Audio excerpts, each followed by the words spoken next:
Hello, y'all. Welcome back to another Talking 30 with Zion. I'm your host, Zion. Good morning to all. Rough week for New York sports. I wish my mom normally does weekend plans. I wish I would have had a weekend plan to do during the weekend.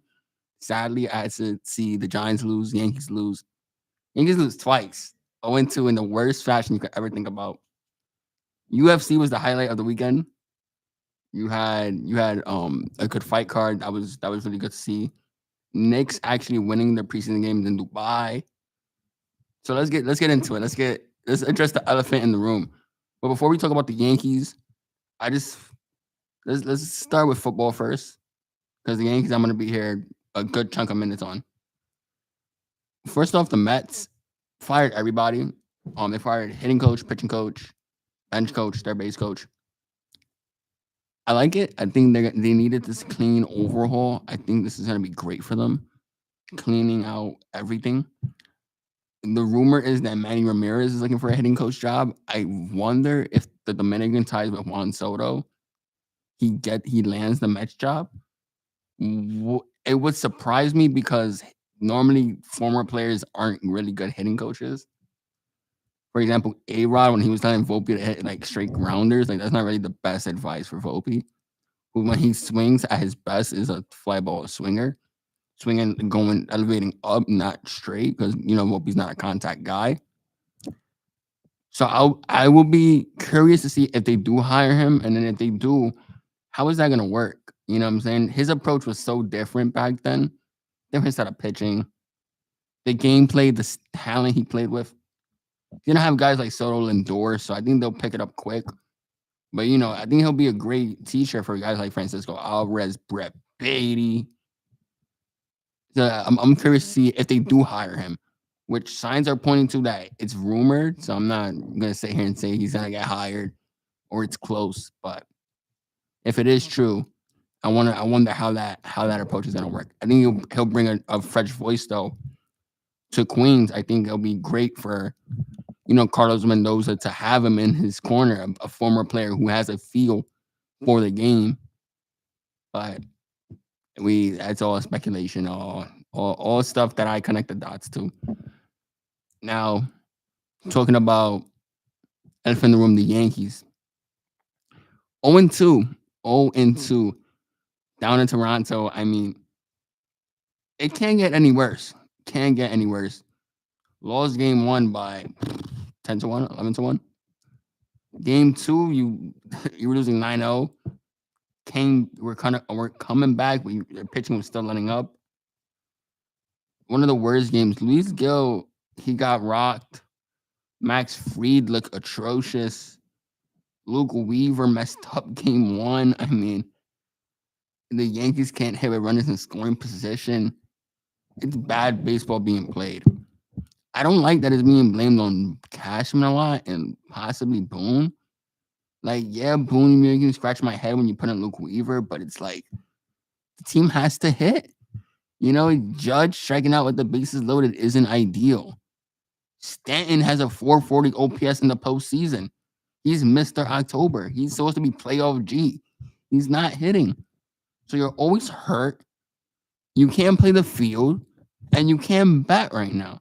You're a waste of $22 million right now. You're a $22 million liability. Judge is finally hitting, but he's not hitting the homers. He's hitting those singles, which I would take. It's better than you striking out 4 times like you did last season. But we need the Yankees aren't hitting the home run ball. I think that's what's costing them. Not that they're looking for the home run ball, they're not getting the home run ball. Volpe's all right. I think he's meh. Wells isn't hitting. Cody Bellinger isn't hitting. Jazz isn't hitting. The team's not hitting on nothing. You go to Rogers Center. It's tough. It's a tough environment. A whole country's against you. You gotta come up. You gotta perform. I mean, I just don't know. The bullpen was shaky. Luke Weaver let up that bases loaded jam, and then it just went haywire. Game one. Game two, they didn't hit. They started hitting, but late. You were down 6 or you were down a touchdown. A touchdown the Giants actually needed to win games, and you didn't do it.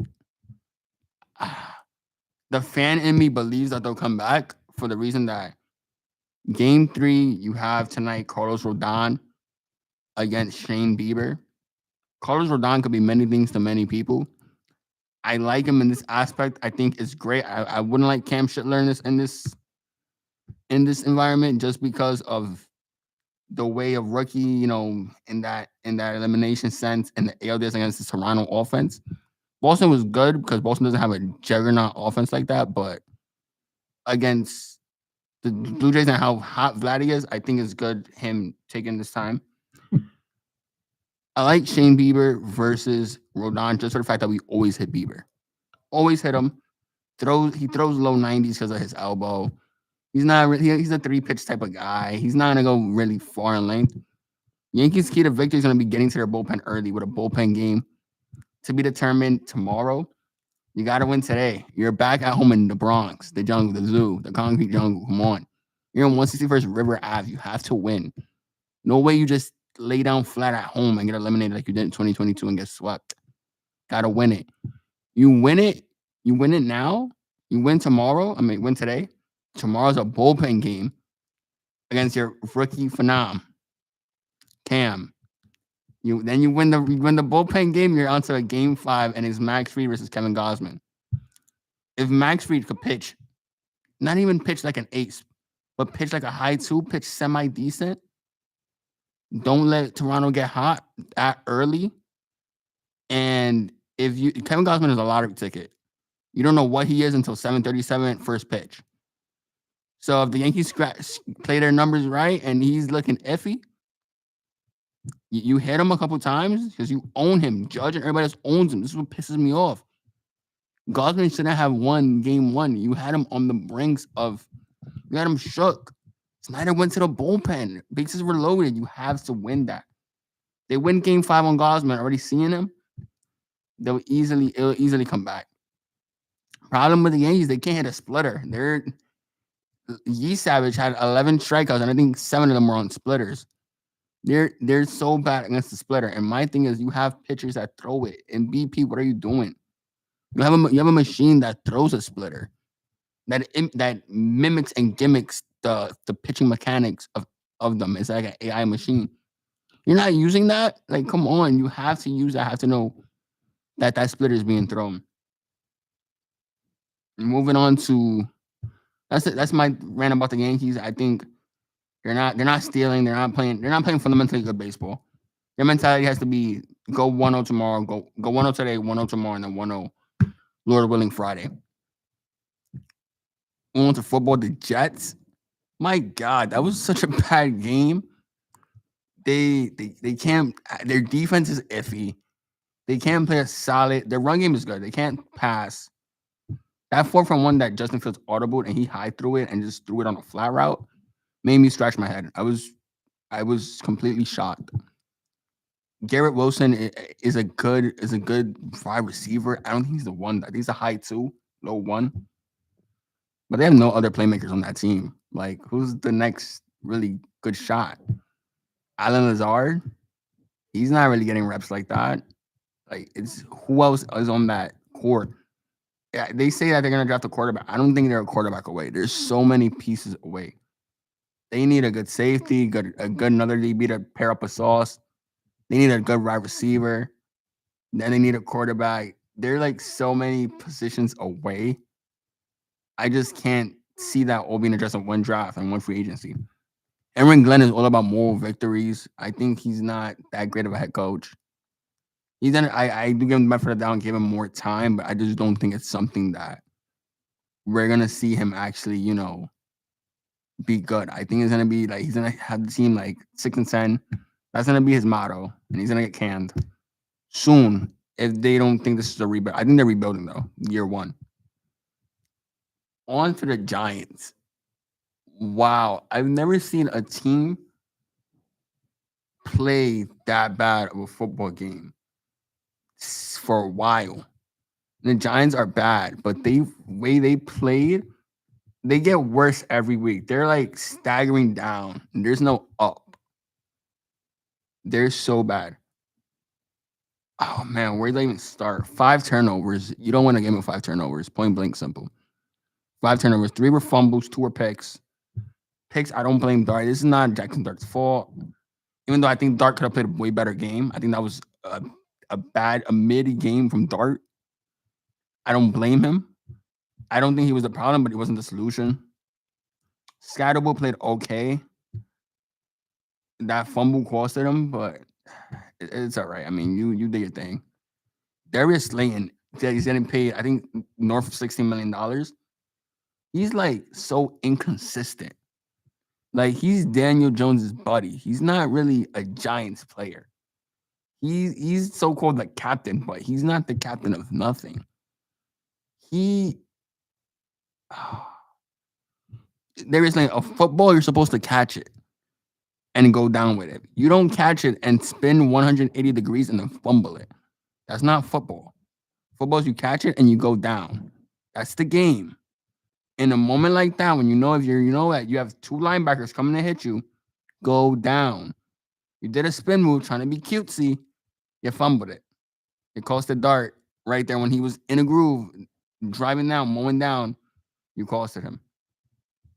The defensive backs, you let Tyler Nubin, Deonte Banks, Drew Phillips. You're so undisciplined. Drew Phillips is actually good. I like the way he plays.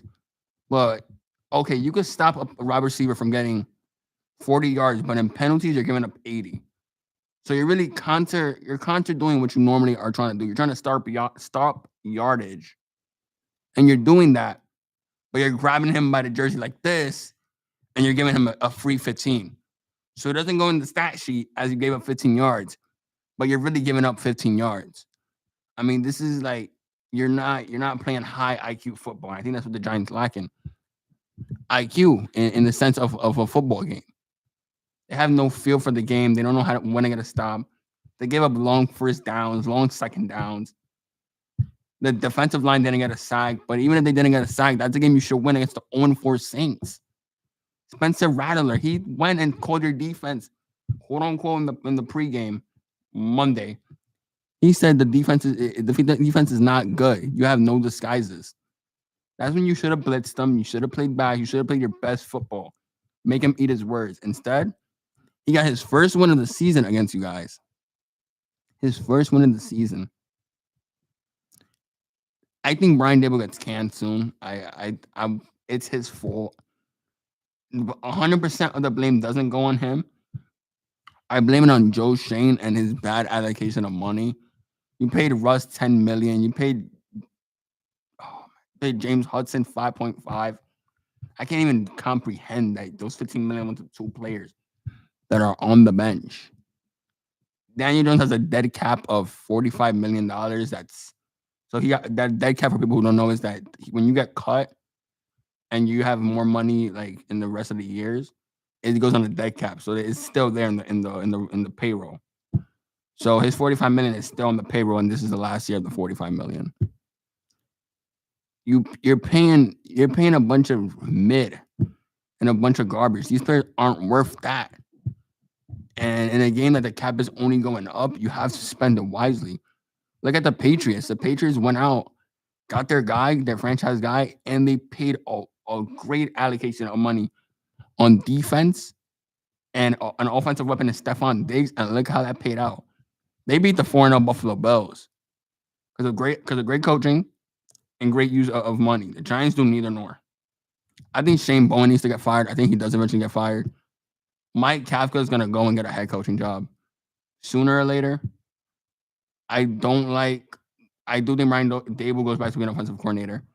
The Giants need a coach. I wouldn't say they could do another first-year coach. They just need to put them in the best position to succeed. And their priority right now needs to be Jackson Dart and putting him in that position to succeed. A lot of fans are like, oh, but you're going to fire another coach. And, as affects the quarterback. Don't stop saying that. Daniel Jones was already the product with 40 different coaches. You knew what type of player he was. He was a mid to below mid player who gave you 14 touchdowns passing, 8 rushing to 9 rushing, 8 picks a year. That was him. This thing he's doing in Indianapolis is nice. I give him all the credit. I wish him the best. Stop saying that, this is what the Giants fans do I don't like. All right, you want everybody fired. They go somewhere else and succeed, you blame the people who are here. Stop doing that. Saquon's behind the best offensive line. When he was here, he was not doing that, rushing for 2,000 yards in a year. Stop it. That's not doesn't make any sense to me. I think the Giants need to just clean house. I think John Mara, he does it every other year. He's gonna have to do it this time, but I think you gotta hire from outside, but you gotta let go of way more people. The player personnel, Tim McConnell, you gotta let him go. He's ever since he's taken over, the Giants have been on a decline. Fire him, fire your head coach, fire your offensive coordinator, fire your defensive coordinator. If the GM gets fired, which Joe Schoen, I think you need to be let go, man. I don't like the way that you're allocating money, the way that you're so nonchalant about this. Let him go and then figure out who you could bring in that would take Jackson Dart as the quarterback and build around them. You have about $60 to $70 million you could use in this year free agency class, and about 140 next year. That's about 210 in the next 2 years. With the way it's looking right now, you're in line for like a top 4 to top 5 pick. You should be able to be a playoff team in the next 3 years, a solid playoff team. Like at Jacksonville with Trevor Lawrence. Look at all these teams. They're stacking around their guy. Giants need to do that. They're not allocating money properly. The Brian Burns shit was like the best thing Joe Schoen has done. Because he's an all-pro player, but he's only going to get older. These guys are only going to get older. Same thing with the Yankees. Judge, Cole, all these guys are only going to get older. Go for it now. Build now. Build smartly, though. Smartly now. That's my thing on the Giants. They just play bad football. Thursday, they play Philly. I expect Philly to run them over. I think it's going to be a nasty blowout. I'm not even excited to watch the game. Like, that's how mad and frustrated I've been with these New York teams. I just been disgusted to watch the sport. Islanders play on Thursday. I'm hyped for that. I'm an Islanders fan, so that'll be a highlight. Rangers play today. Not a Rangers fan, but they're looking good. Like a top 2 team in the Metro. With new head coach Mike Sullivan, so that's gonna be interesting. Devils play, I think, Thursday as well. So there's something to look forward to in sports. UFC was good. Alex Pereira, he won against Ankalaev. That was a great fight. The way he just went with the right hook, connected to the neck, got him down, grounded and pounded. I mean, Alex Pereira, light heavyweight, he's that guy. His story from working at a tire shop in Brazil to doing what you're doing, man. I give you so much credit. I actually met him in June. I was in a crazy experience. He's a crazy guy. I mean, it takes top tier talent to beat Jamal Hill, beat Ankalaev, beat Jerry twice. He's a phenomenon. Marab was another one. Wow, the way he took Corey Sandhagen about like 20 takedowns, 15 takedowns. He's a freak athlete, cardio king. I mean, he could go 5 rounds and not look tired at all. Same way when he beat Sean O'Malley was with the groundwork. Same way he beat all these guys, he goes ground. He beat Umar. I mean, I do want to see Alex Pereira fight John Jones next. I think that's bound to happen. I don't think John is gonna go and fight Tom Aspinall. I do think Aspinall fights. He's gonna fight Ciryl Gane. I do think he fights on the White House card, but I don't think it's gonna be against John Jones. John Jones does not want to fight Tom Aspinall. I think it's gonna be Alex Pereira versus John Jones. Dana has to put an American on the fight card. I think Marab is on the White House card too.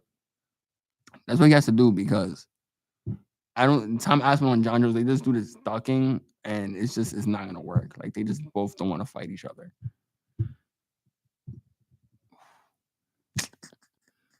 Marab, I don't really know who he could fight. Like he's cleared out the whole division. He's cleared the whole bantamweight. I wonder if he goes up. If I was him, I wouldn't go up. I would still try to fight it with Umar again, maybe Peter Yang. But he's defended that belt a lot. I don't see him, really going and fighting anybody else. And Jerry said he wanted to fight Alex Pereira, but Jerry's lost twice. Jerry's gotten KO'd like that. I don't know. A trilogy really wouldn't make sense. If anything, I think a trilogy with Alex Pereira and Ankalaev would make more sense. Knicks start soon. I'm hyped for the Knicks. I think the team looks great. They look more fresh. Seeing some clips and like the pregame and preseason, the team looks really good. Like they look conditioned. They look well. They look like they could play great basketball. Josh Hart got hurt. I wonder how that's gonna affect them. But besides that, I think it's gonna be overall good. I think it's gonna be a good season. I have them winning first in the East with Jason Tatum out, Halliburton out. You know, those guys coming back. They're gonna get ramped up. So there's not like they have a date that they're gonna come back and be 100%. They're gonna get ramped up. They gotta get back because an Achilles tendon takes time, guys. I mean, it's a ligament. So I think the Knicks, you know, they play their cards right. I think they could be first in the East. I think they'll take the East. I don't know if they'll win. I don't know if they'll win the finals, but I have them winning the East. I have them making the NBA finals. I don't have them winning it. I don't know who they'll play in it, but I just think this team, it's always like gauntlet in the playoffs for them. And I think they're good enough to make it. Mike Brown has to show me he can actually win it because he's taken teams to the chip before. Have you won it is the question. So I'm gonna be really curious to see how he does, how he manage it. I wonder who he starts between Deuce or Mitch. I would like for have Mitch start. I like Mitch a little bit more in the sense of he could play the 5, let Cat play the 4. You know, Cat could be more that offensive guy because Cat at center, he's not a defensive guy. He goes for 4 or 5 fouls like we saw in Indiana. He'll give you 30 to 40 points, but defensively, he's just a liability. And I don't know if the Knicks will want that at the 5 compared at the 4. Have Mitch play the 5, and then you play a better brand of basketball. Him and Brunson could play the PNR while Cat is in the corner on the top of the key. So I'm gonna be really, really interested to see how that forms out. Game 1's gonna be interesting. I think they play the 14th or 15th of October, so that's gonna be really good to see how they play. The Nets, I'm really curious how they're gonna play their first round picks. You know, you got Cam Thomas, you got these other guys. They drafted oh my god, that's this dude from UNC from Duke. Curious to see how they're gonna play. More excited to see how the Mavericks are gonna play. You got Cooper Flag, Kyrie, you got Clay, you got a little team. I wonder how that's gonna work out. It's gonna be really interesting to see how they form, how they play, how they share the basketball, the rock with what's that called with the coach. That was a gutsy move by Nico Harrison, so it's gonna be really interesting to see how they do it. Giants play Thursday, and don't even watch it, guys. Yankees play today. Oh man, don't watch. Don't. I'm gonna watch it. Don't. I'm gonna try. First home run, I might shut the TV off. That's really about it. What happened in sports this weekend is really, really depressing. So my message to Yankees, to Carlos Rodon, you're not watching this.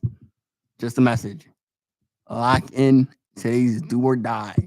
Do or die. Lock in. Pitch like the $162 million you're getting paid to pitch. Pitch like that. Lock in. Be steady, and you win the game.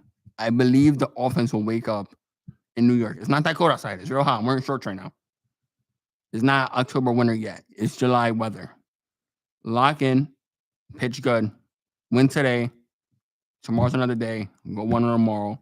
Take it back Friday to Canada and win it. You're America's team. That's my message. Go Yanks. Go Yanks. Go G-Men. Let's go. Sign out.